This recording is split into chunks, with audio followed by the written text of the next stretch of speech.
Can you solve this week's coding question? In each question of the week, we'll work through one CPC or CPB style problem in two different ways. First, we'll follow the coding pathway and verify each code in the appropriate manual. Then, we'll solve the same problem again using process of elimination. Because on exam day, knowing how to find the answer is important, but knowing how to eliminate the wrong answers can save you valuable time. Let's get started. Here is this week's question. Go ahead and pause the video if you'd like to try it on your own before we work through it together. Mrs. Smith returns regarding potential return of a previously excised keloid scar. The patient notes that it only recently returned. Upon examination, it is clear that the patient does have a recurrence of the keloid on the inferior portion of the scar. I discussed in detail the treatment options with the patient, including conservative treatment of wait and see, radiation therapy, or steroid injection. There was also a discussion that if it continued to grow, a return to the OR might be necessary. Mrs. Smith opted for an injection and informed consent was obtained. 1 cc of Kenalog, triamcinolone acetonide, and 0.5 cc of lidocaine were injected into the keloid. Patient tolerated the procedure well and is to follow up in 6 weeks or sooner if the keloid continues to grow. What procedure codes and diagnosis should be assigned? Before we start coding, let's talk about what a keloid is. A keloid is an overgrowth of scar tissue that develops after the skin heals from an injury or surgery. Unlike a normal scar, a keloid grows beyond the boundaries of the original wound, creating a raised skin lesion. In this case, the provider treats the keloid by injecting medication directly into the lesion. Now let's read the question again, but this time like a medical coder. Instead of reading every word equally, we're looking for the pieces of information that help us identify our what, why, and supplies. Recurrence of a previously excised keloid scar. This is our why. This tells me my diagnosis is going to be the keloid itself.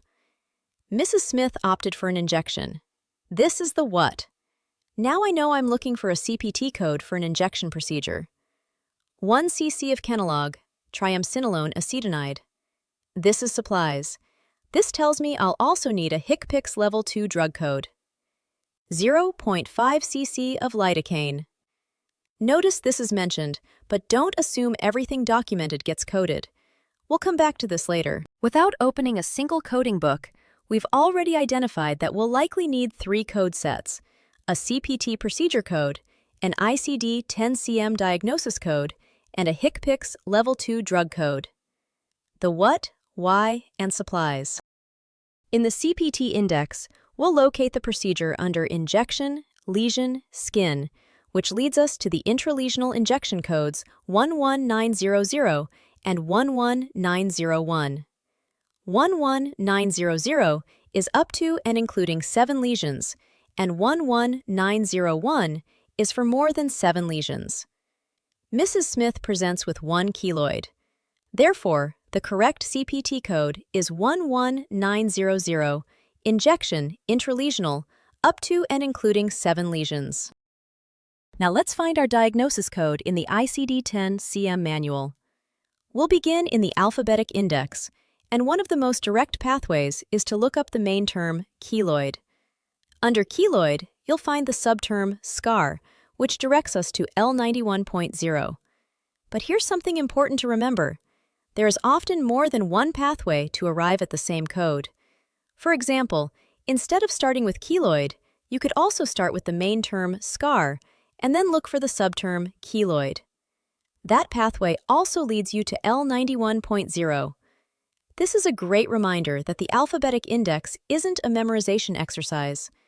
Your goal is to think about the provider's documentation and identify a logical main term. If more than one pathway leads you to the same code, that's perfectly acceptable. No matter which pathway you use, the final step is always the same.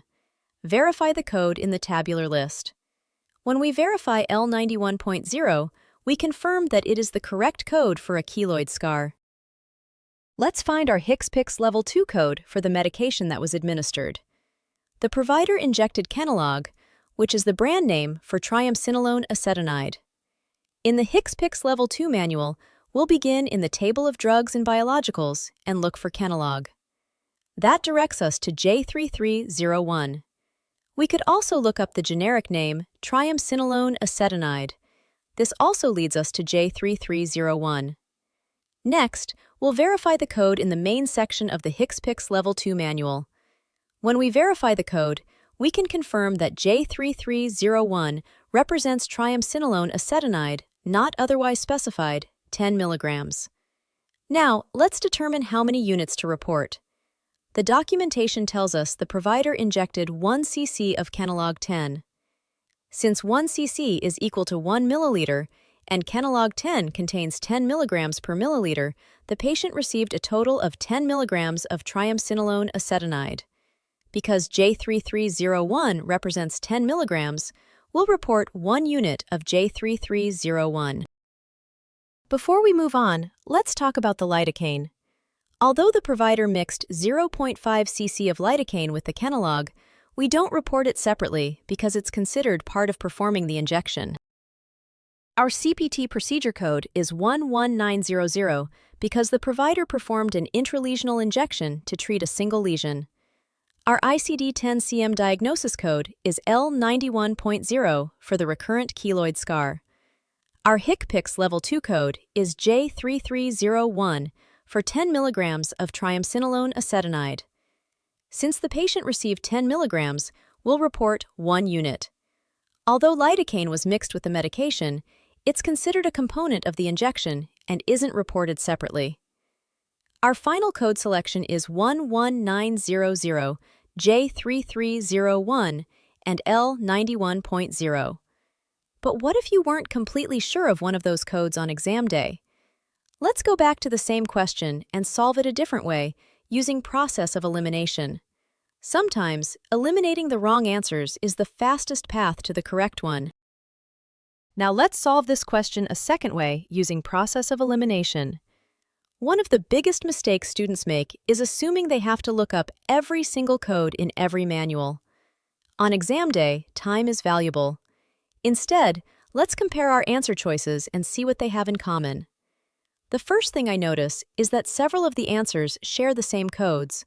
For example, answers A and C both report J3301, while answers B and D both report J3300.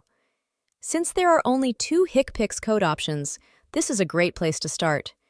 If we can determine the correct HCPCS code, we'll immediately eliminate half of our answer choices. Let's verify the HCPCS code. When we look up J3301, we find it describes triamcinolone acetonide, not otherwise specified, 10 mg, which matches the medication documented in our case. Now, let's compare that to J3300. This code describes triamcinolone acetonide, preservative-free, 1 mg. That doesn't match our documentation, so we can confidently eliminate answers B and D. Now we're down to just A and C. Next, let's compare the CPT codes. Notice that both begin with 119, so instead of spending time in the CPT index, we can turn directly to the 11900 series in the CPT codebook and read the code descriptions. 11900 describes an intralesional injection for up to and including 7 lesions. 11950 describes subcutaneous injections of filling material, which is a completely different procedure. Since our provider injected medication directly into a keloid lesion, 11900 is the correct code. That leaves us with answer A.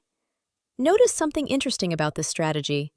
We never even had to open the ICD-10-CM manual. By identifying the correct HCPCS code first, and then comparing the CPT code descriptions, we were able to eliminate every incorrect answer and arrive at the correct one. This doesn't replace knowing how to code, but on exam day, process of elimination can be a powerful tool when you're short on time or unsure of an answer. It's another strategy to keep in your toolbox. Remember, don't just memorize the codes, learn the process. I'll see you next week for another question of the week.